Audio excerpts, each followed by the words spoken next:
Hi again, welcome to Cafe Calculations. My name is Eric. Today we're going to be continuing on our discussion on the axioms. And today's axiom is the identity axiom.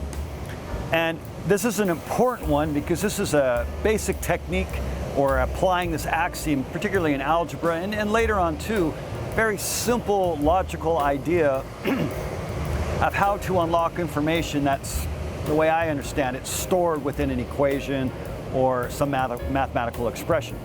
So identity, the way I refer to it to myself, is like looking in a mirror. You're going to get back when you look at a mirror, everything's reflected back to you. You see yourself or whatever happens to be in the mirror.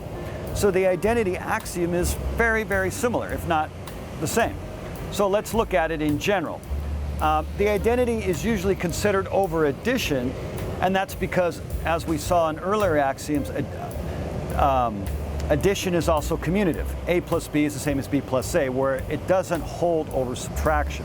So we want to make sure that we only apply the identity over addition, and once again, it'll hold on multiplication. But let's look at addition first.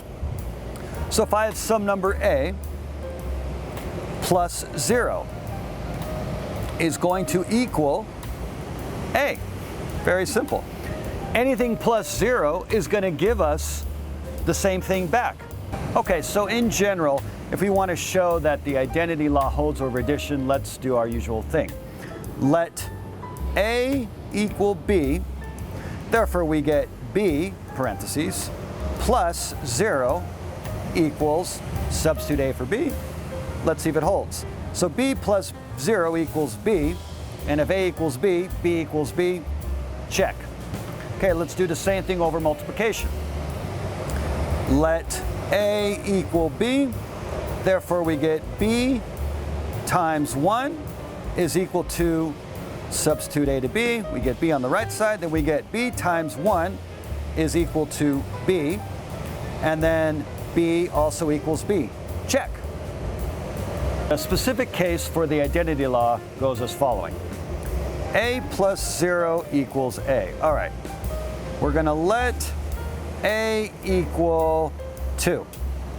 Therefore, we get 2 plus 0 equals 2. Let's see if it holds. 2 plus 0 equals 2, and 2 equals 2. Check. Let's look at the specific case over multiplication.